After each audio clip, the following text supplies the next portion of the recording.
Hello everyone. तो कैसे हैं आप लोग। आज हम करने जा रहे हैं राइस की एक बहुत इंपॉर्टेंट डिजीज़ जो कि है bacterial leaf blight of rice. इससे पहले हमने फंगल डिजीज़ेस जो थी राइस की उनको कवर किया। अब हम बैक्टीरियल डिजीज़ेस को कवर करने जा रहे हैं। तो ये जो हमारी डिजीज़ है इसका कॉजल ऑर्गेनिज्म होता है ज़ैंथोमोनास ओराइसी पैथोवार ओराइसी। तो चलिए जानते हैं इस डिज़ीज़ के बारे में। सबसे पहले हम फंगल और बैक्टीरियल डिजीज़ के बीच में थोड़े से डिफरेंस जान लेते हैं। अब जो फंगल डिजीज़ होती थी उनमें स्पोर जो थे वो प्रोड्यूस होते थे और उन स्पोर के थ्रू ही जो था वो उनका इन्फेक्शन होता था। और अब मान लीजिए आपको उसके सिम्टम दिखाई देते थे, जैसे रस्ट हो गया या फॉल्स मट में आपको स्क्लेरोशिया वगैरह दिखाई देते थे। तो there are different kind of symptom. But जो बैक्टीरियल लीफ ब्लाइट या बैक्टीरियल कोई भी डिजीज़ होती है उसमें जो इन्फेक्शन होता है वो बेसिकली होता है वेस्कुलर इन्फेक्शन। मतलब वो वेस्कुलर बंडल्स को इन्फेक्ट करेगा। और ये जो डिजीज़ होती हैं मेनली प्लांट के अंदर होती हैं। और इनका मतलब करेक्टरिस्टिक फीचर क्या होता है, अगर आप प्लांट को काटेंगे तो उसमें से ऊज़ निकलता है जिसे हम बैक्टीरियल ऊज़ कहते हैं, क्योंकि वो वेस्कुलर बंडल्स को इन्फेक्ट कर चुका है।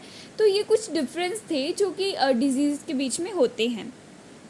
So let's study about this disease. अब ये जो डिज़ीज़ है सबसे पहले हम इसकी इंपॉर्टेंस जान लेते हैं। हम इस डिज़ीज़ के बारे में क्यों पढ़ रहे हैं। ये जो है नेशनल इम्पॉर्टेंस की डिज़ीज़ है, मतलब काफ़ी ज़्यादा ये हमें लॉस कॉज करती है। तो सबसे पहले ये जो डिज़ीज़ थी ये जापान में देखी गई थी इन 1908 में।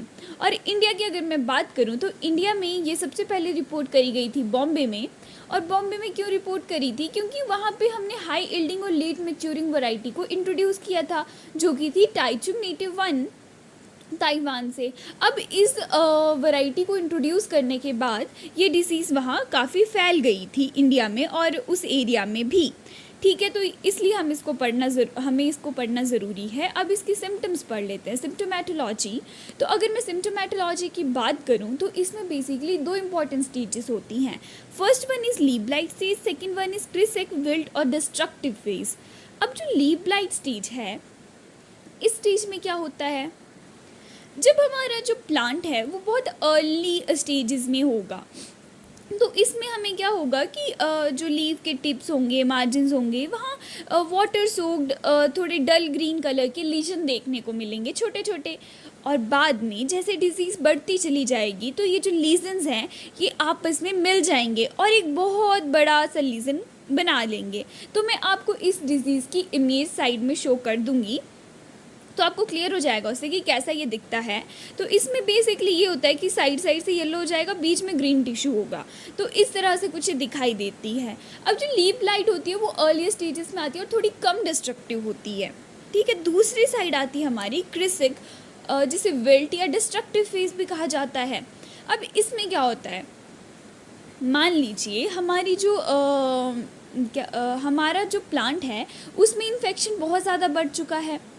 तो अब जो बैक्टीरिया है उसने बहुत ज़्यादा मल्टीप्लिकेशन कर लिया है। जितने भी हमारे वेस्कुलर बंडल्स थे उन पे बैक्टीरिया का कब्जा हो चुका है। अब क्या होगा कि जो भी मतलब जैसे वाटर का नॉर्मल ट्रांसपोर्ट हो रहा था तो उससे एक टर्जिडिटी मेंटेन रहती है प्लांट की।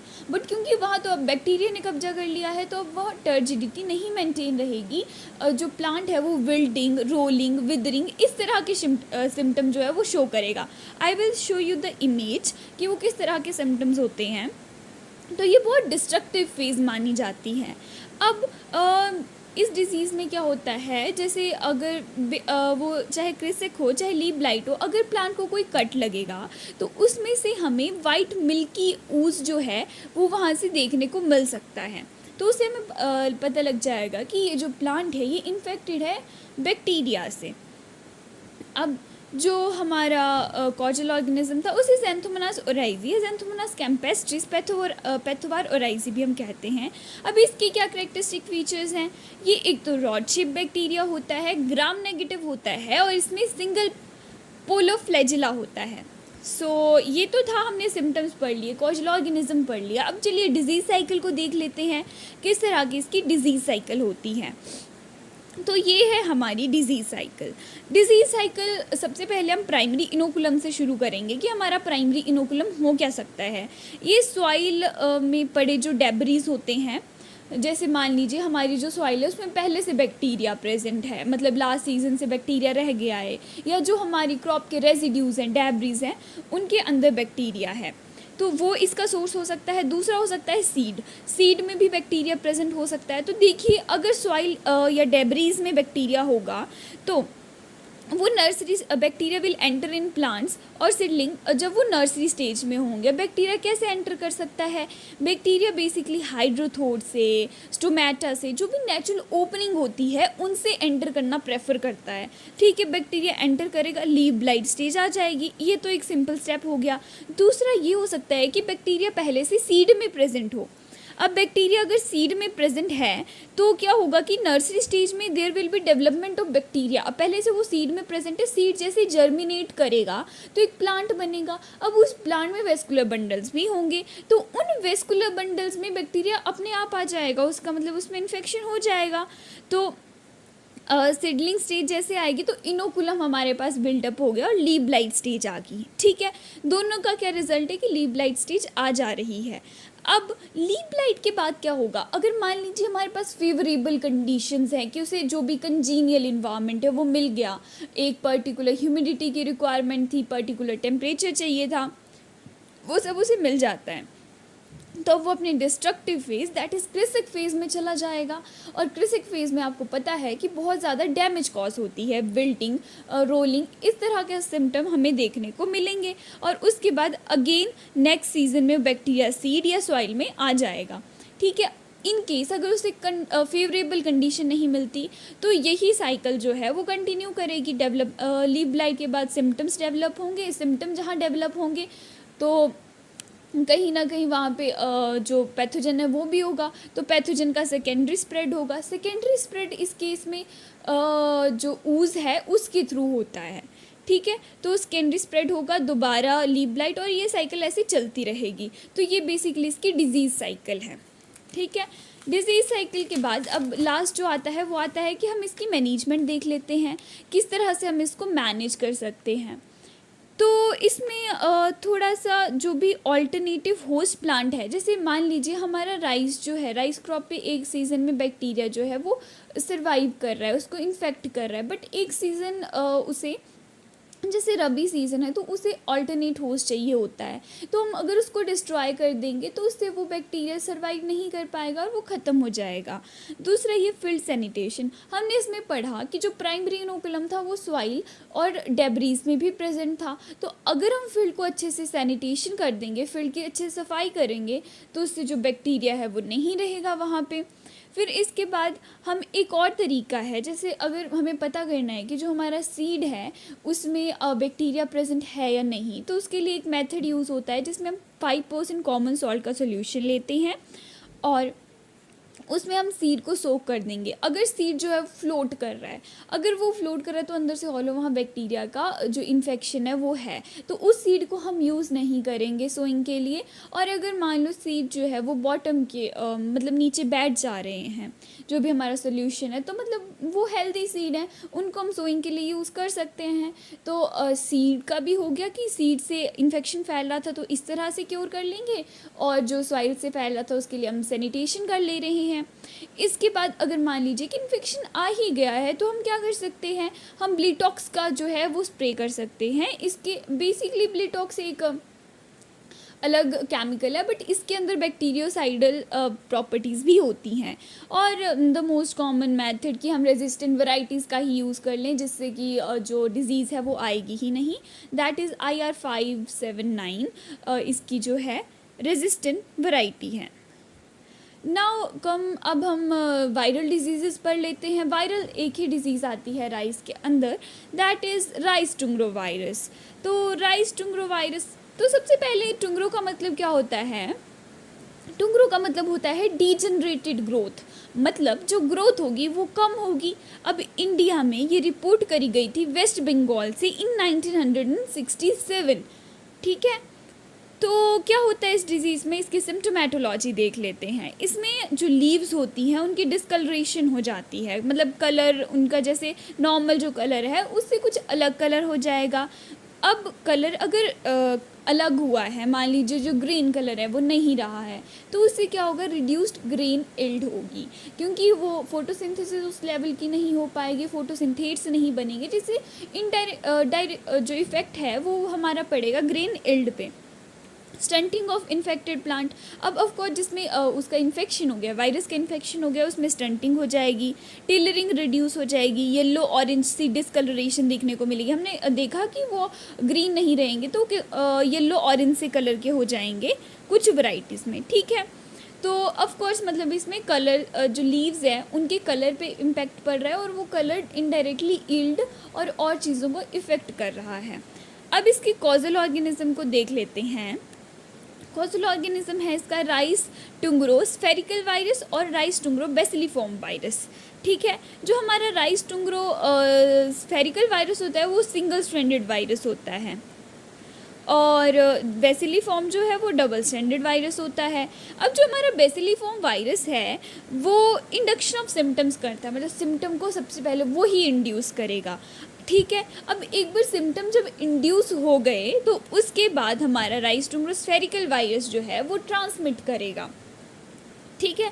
अब जो भी हमारी वायरल डिजीज़ होती हैं उनके करैक्टरिस्टिक फीचर्स होते हैं, जैसे हमने पढ़ा कि फंगल डिजीज़ स्पोर से फैल रही हैं, बैक्टीरियल में बैक्टीरियल ooze निकल रहा है, उसी तरह से जो हमारी वायरल डिजीज़ है उसमें एक वेक्टर का होना बहुत ज़रूरी है।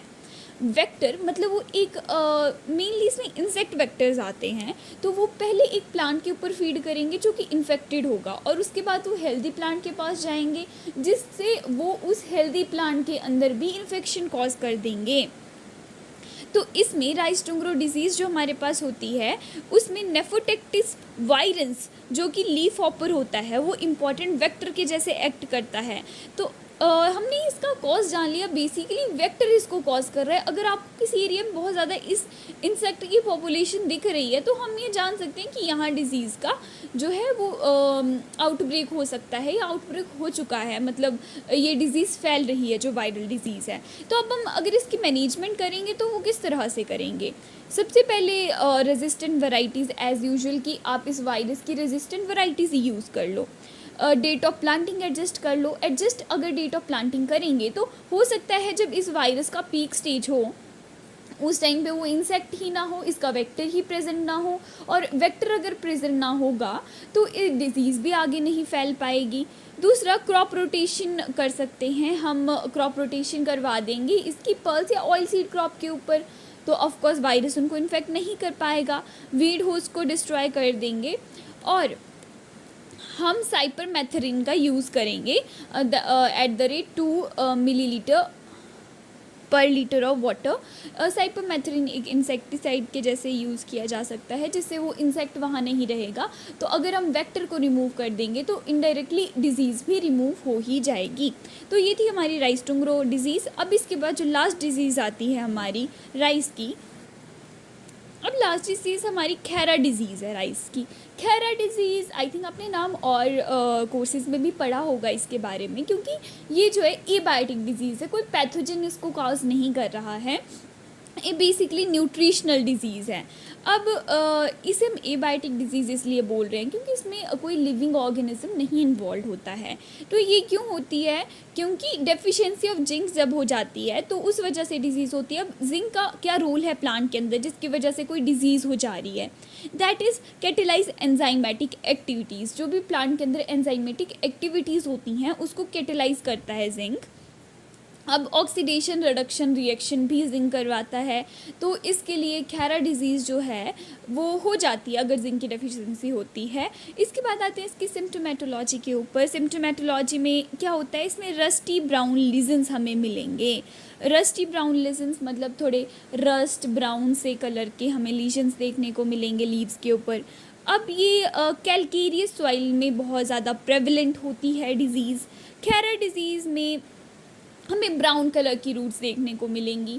ब्राउन कलर की रूट्स इन द सेंस जैसे अगर हम रूट्स को वॉश कर लेते हैं तो उनका जो कलर हमें देखने को मिलता है वो वाइट कलर देखने को मिलता है, but in case of Khaira disease वो हमें ब्राउन से कलर की देखने को मिलेंगी। I will show you the image in the side of the video.